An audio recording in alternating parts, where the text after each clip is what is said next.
On the new podcast, American Criminal, you'll learn about the fraud, theft, and murder that marks the dark side of the American dream. Like the Menendez murders, was it two greedy kids who killed their parents for money, or is there more? Listen to American Criminal wherever you get your podcasts. Bare naked, bare naked, bare naked, bare naked. See me. Welcome to the Bare Naked ABCs, where we discuss every single song from W to B in reverse alphabetical order. And tonight we are going to be discussing The Way of the Heart. I don't know. I'm way out there. I have no idea how to intro this week. So I'm just going to have to go with my heart and do what I can. Follow your heart. As you can hear, I have with me tonight Betsy. Thank you for joining me, Betsy. Sure. And tonight we're discussing Way of the Heart, which was sort of from Detour de Force in that it was only on the vinyl. Yeah. Which you have the vinyl. This vinyl right here. Of course I have it. So you actually have the words. I do. I have the words right here. The rest of us had to guess. Oh, yeah. Well, I guessed it on a few of the words and I was wrong. So I'm glad. Do you want me to send you over a little picture? No, I think I got it. Okay. Friend of the podcast, Saker, sent us the audio recording, and then he also sent us the lyrics in my email, which was very wonderful of him because I do not own a record player as old as I am. All my record players... I told you. You gotta borrow one of mine. I have like 3. My record players are all broken from overuse, so... Oh, okay. Well, that's a valid reason. Yeah. This is, if you've never heard this song before, which I would think that a lot of people haven't because they only put it on vinyl, here is a quick snippet.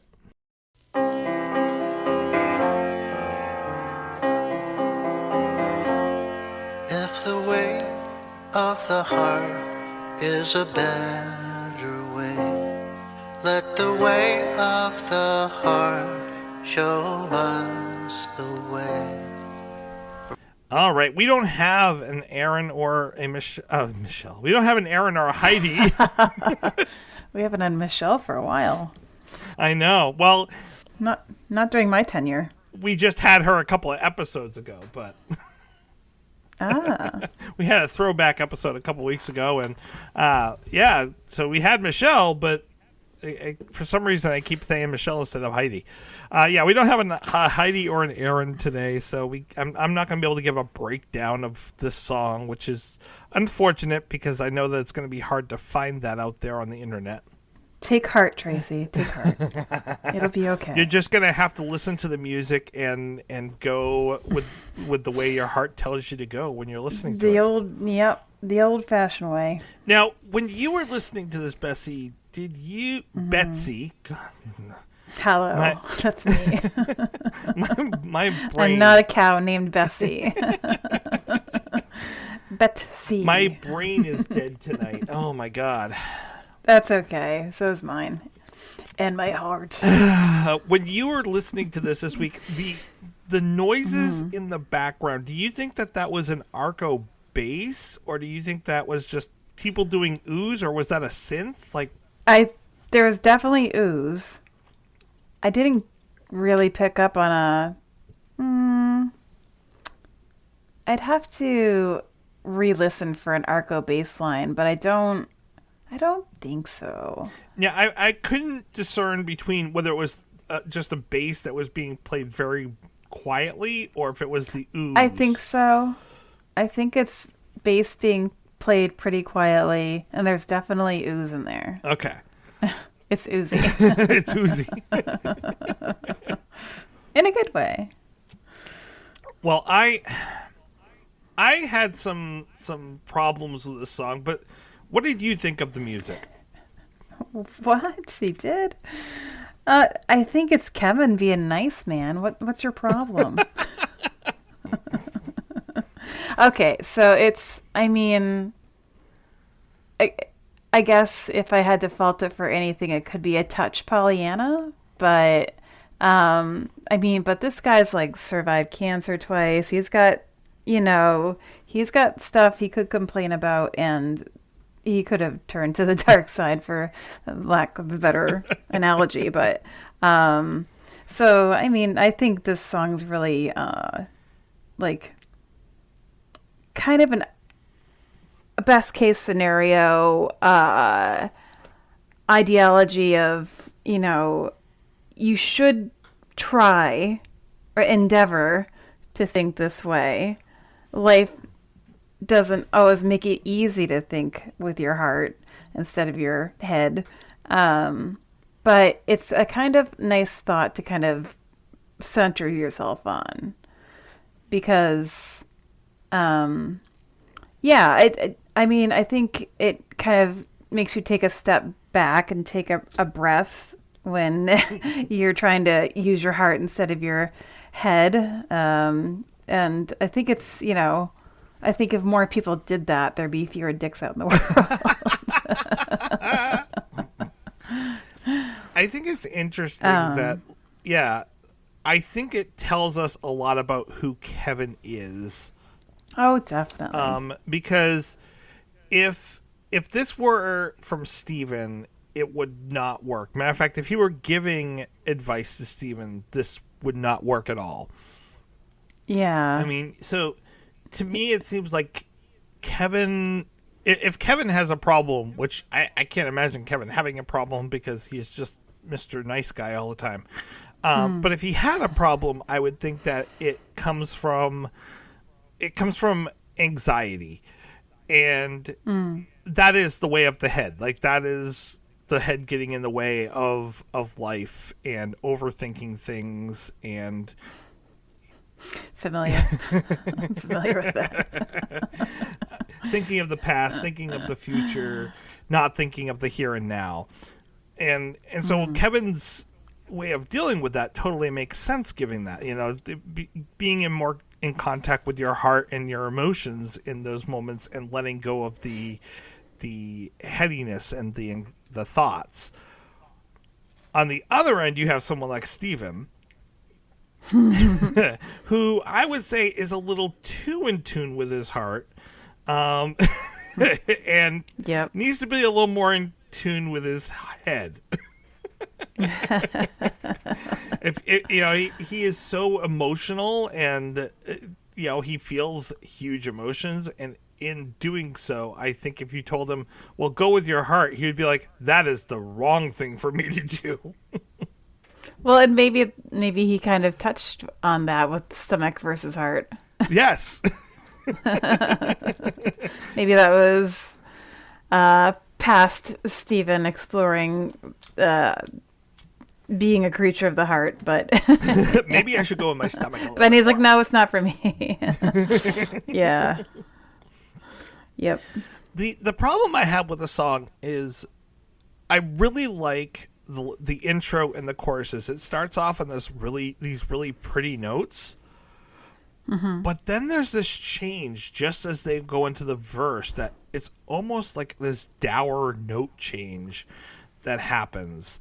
And it makes me think that Kevin is going sad with this song. But the words aren't sad. I wonder if it's him kind of reflecting on times when he would have or should have used his heart more than his head or something. Or like if he was in an argument or something. So he's kind of talking to himself. So maybe... Yeah, 20/20 hindsight and all that. I'm going to cite as many Bare Naked Ladies songs in this song as possible. Yeah. I could see that. maybe it's a little bittersweet or reticent of like, maybe there's times, no one's perfect, right? So I can't imagine Kevin ever really having a fight. Well, but he did write songs about it though, didn't he? He did. So I can't imagine Kevin fighting. You need to shut up. Just shut I up. know. I'm tired of fighting with you, guys. Use your heart. It sounds like I'm making fun of him. I'm not, I promise. But it's just, he's so mild. That could account for the tone. I know, yeah, that could account for like a dour tone maybe. Or probably that kind of, maybe he's wishing that the world was all this similar mind of thinking with the heart instead of the head. I like that. Maybe he's just kind of or both pontificating on, like, wouldn't it be nice if, people, wouldn't it be nice if we weren't assholes? That song needs to be written. Yep. Well, we got a couple people that can get on that.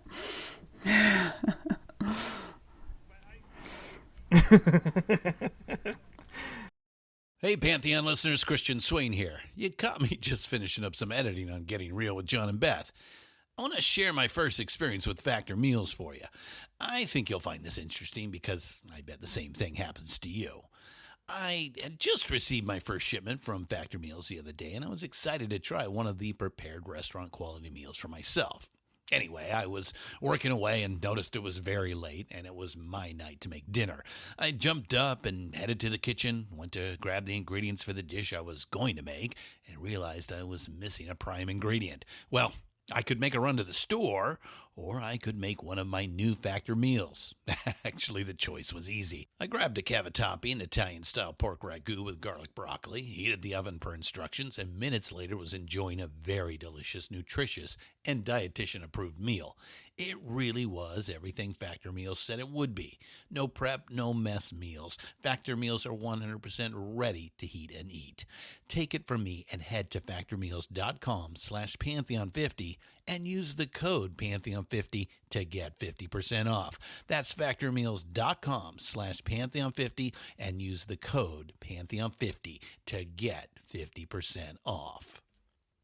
But I think that you may be right on both counts, because that line that finishes off the song and also finishes off what I guess would kind of be the chorus is, to show us all the way. So it's kind of talking in the first and second person at the same time.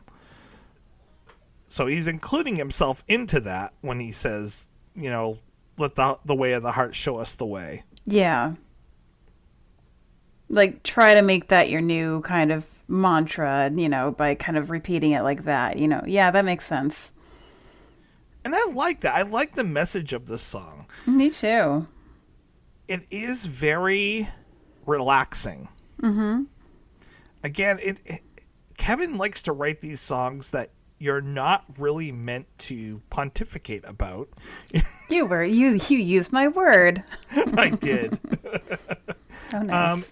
He really, you're supposed to, it's like this ambiance kind of music where you're supposed to just kind of listen to it and have it sink in the background, and it's almost like osmosis is supposed to sink in and get his message through. That's how I got through college. Just put my head on my books and osmosis happened. I got 2 degrees, you guys, just by osmosis. But actually, I don't totally agree with that, because in the middle part might be the bridge. So yeah, like where he's talking about the way of the mind. So he says, the way of the mind is fine most of the time, but often you'll find can be cruel and unkind. You'll find. So obviously he's kind of, there's a little bit of pain there, I think, or like a little bit of reflection of, boy, when your head takes over, it sure does screw with you, kind of thing. If I could extrapolate, to put in my own words, but yeah. So he kind of what's the right word? He oh man. Sounds like he's arguing with himself. He's saying the opposite in the the contradictory. There we go. Thank you. Yes, he's contradicting himself because he says the way of the mind is fine most of the time. Okay, so 60% or more, it's okay. And then the next line is, but often you'll find that it can be cruel and unkind. Wait.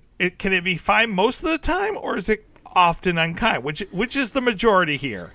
Well, and that's why you should use your heart. So because your mind is going to be mean to you and have intrusive thoughts. Am I using too much of my things. mind in those two verses and thinking, okay. You are. You just got to let your heart feel the music, man. And it goes along with it. That's what I did. Just close your eyes and let Kevin sing you a lullaby about being a good person. It is a lullaby. It really is.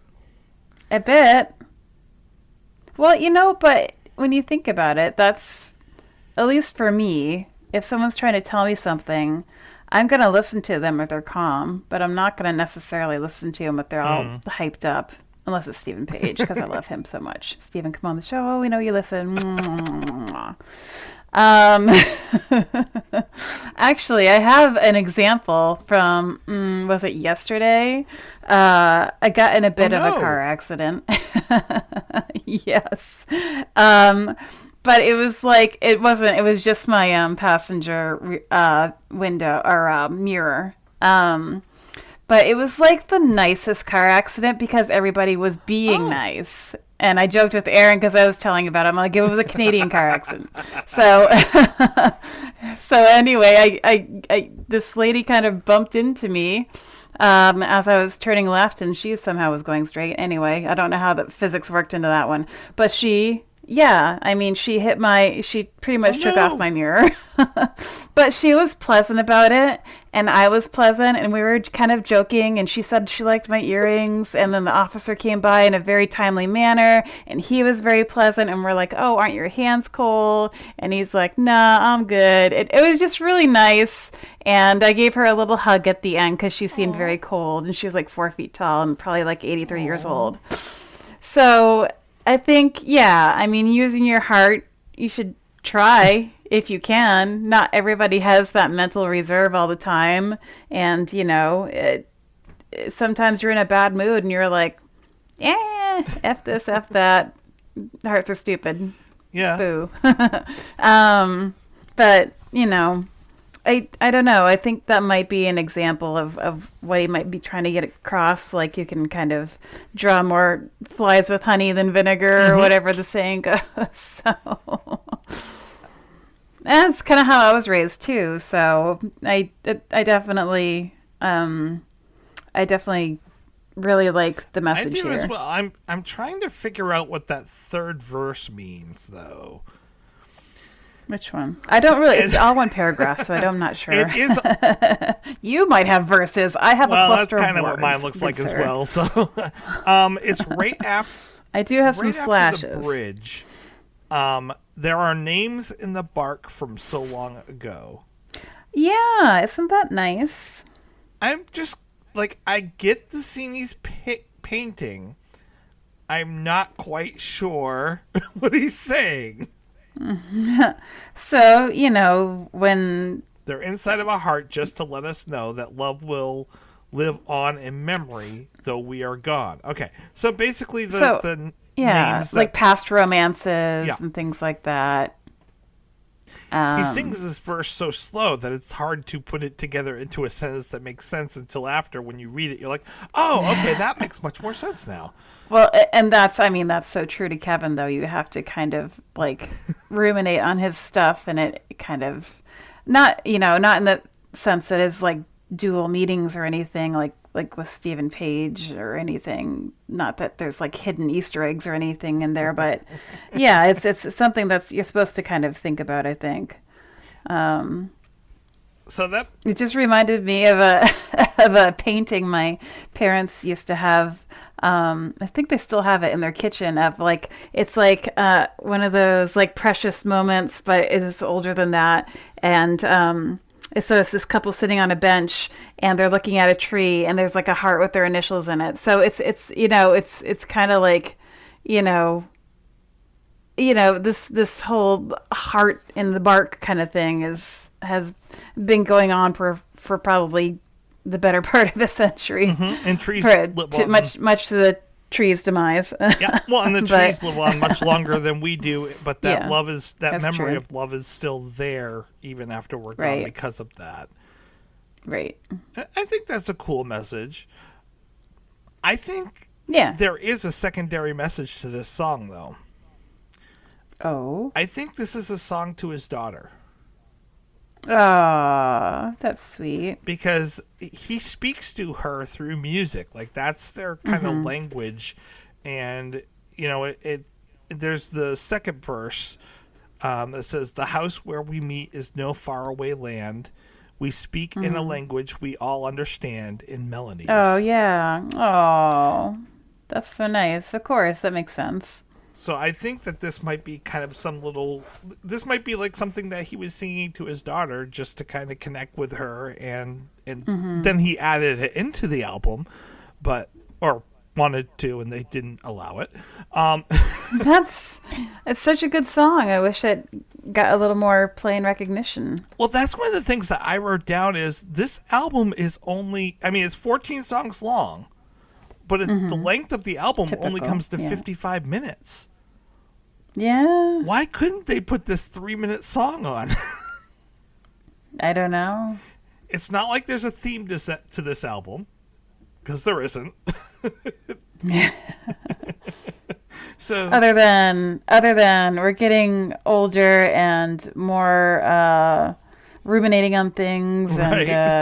and we're just kind of writing what we like now, which is what they said when Right. they went on record to say that we're just kind of writing what we like. But this is the record. This is the album that had like all these different sections to it. Like even in the artwork, like it divided it up by colors, and Yeah. Jim's song sounded so much different than Kevin's songs. There was no theme to Kevin's songs. You get like internal dynamo on here, and then and then New Disaster, like completely different feels and just things and topics. I don't understand why this couldn't be there. Yeah, I don't either. It has every right to be there. It's a really great song. It is. I think it would be a nice little like refresher, an aperitif in the middle of the album. Yes, bonjour, aperitif. Now, I wouldn't do what B&L tends to do, which is put it at the end of the album and put you to sleep, but No, see, I like that. I like a nice lullaby on the way out. you're that White Album gal. And then I can dream of bare naked ladies. So it all makes sense to me. Yeah, I'm on board. I don't get it, but I would have liked it on the album. Mm-hmm. Now I sent. That's a really good point to bring up to them. I'll call them this weekend and I'll give them a piece of my mind. Good, you should. Did you happen to be watching the screen on the link that I sent of the electronic version of the YouTube version of this song? No, because I was driving. Oh. I don't. And then I got in an accident. It was all your fault. It was all my fault. No.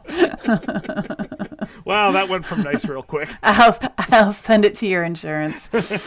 There was on the song. I don't know if they did it for every single song on this album. I didn't get a chance to look at the other songs yet, but I'll try to keep it in mind as we go through them.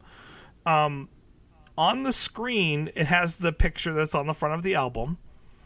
Mm-hmm. But every 30 seconds or so from 35 seconds to 108, and then 1 minute and 40 seconds to 2 minutes, and then from 2 minutes and 57 seconds to 3:35, there are these sparks and stars flowing out of the explosion in the picture. Huh. So you kind of have like this, the picture becomes semi-transparent, and you have this moving star field behind it kind of exploding outward. And then it disappears and stops again, and then like half a minute later starts up again. And it's not even, it's not something that's consistent, like with how long it's off and how long it's on. So it's really, really odd. That is odd. But it's a really cool I got effect. nothing there. Yeah. Maybe they just want you to sit and listen to the music. I don't know. I want to watch the other videos on the album now and see if they do the same thing, because I'm like, oh, if that's every song, then it's not special. But if it's for this one, it totally goes along with it. Yeah, I'm trying to watch it now, and I see a little bit, like, it looks like there's smoke coming off one of the cars, but... Yeah. It just, like, on a big screen, you can see it's like the space field that you get if you turn your high beams on at night when it's snowing. Oh, It's like yeah, that. I hate that. So, kind of interesting. Very interesting. What's up with that? Well, I don't have They're any just more notes playing for with this us. song. It's a very nice song. It is. I mean, it's everything you'd expect from Kevin. It's nice. It's thoughtful. It's kind of endeavoring to make you a better person, kind of, because he has been through so much. He has. And so he has this kind of perspective and this wisdom that I appreciate that he's trying to impart. So it's a nice thing to aspire to, and when you're getting upset, to kind of like think to yourself, what would Kevin do? I mean, Kevin We can love make Kevin. anything sound positive, even, like, I don't know, even the waning moon, he can make sound positive. The waning moon? Yeah. Is it waning outside right now, or is it sunny? I don't know what part of the moon phase we're in. Is it waning cats and dogs? No, waning isn't waxing and waning. Oh, okay. I Because that's see. next week's song. Oh, yeah. Yeah, I thought I felt a segue coming in.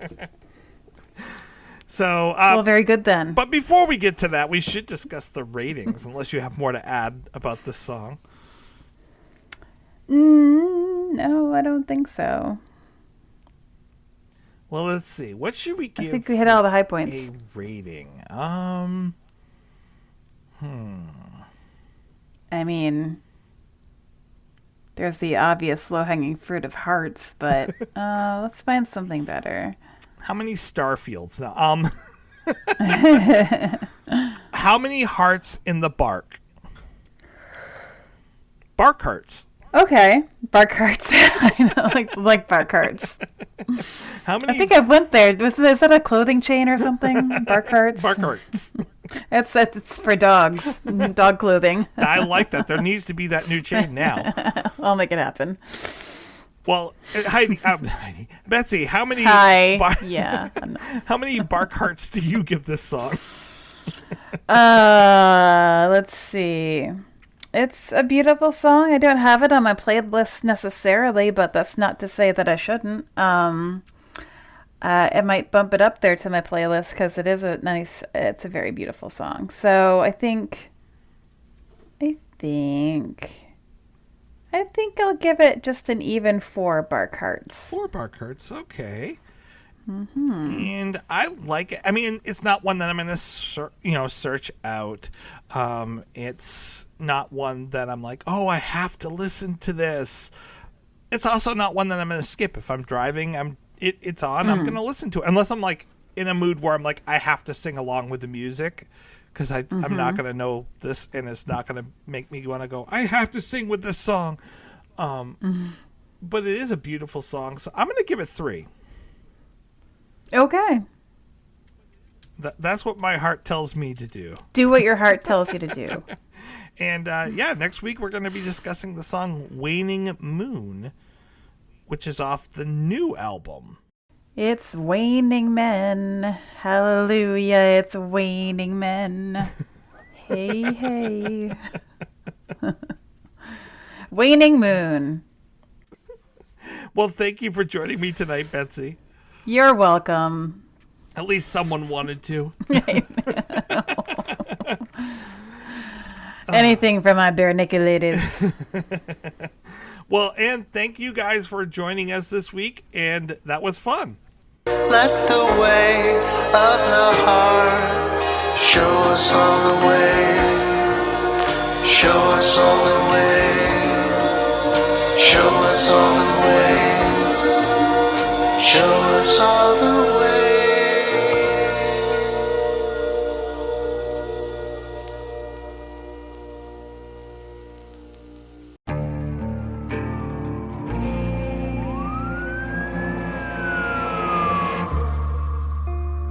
What would you do to achieve the American dream?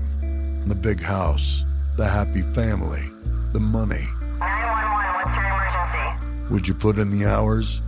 Would you take a big swing? What's the problem? What's the problem? Would you lie? Would you cheat? Were they shot? Were they shot? Would you kill? Yes. My mom is dead. My mom is right there. From Airship, the studio behind American Scandal, comes a new true crime history podcast. I'm Jeremy Schwartz, and I'll be taking you inside the minds of some of our most notorious felons and outlaws, exploring the dark side of the American dream. In my new show, American Criminal, you'll meet the picture-perfect brothers who'd kill their parents, the thief who stole babies, the crypto king who siphoned off billions, and plenty more.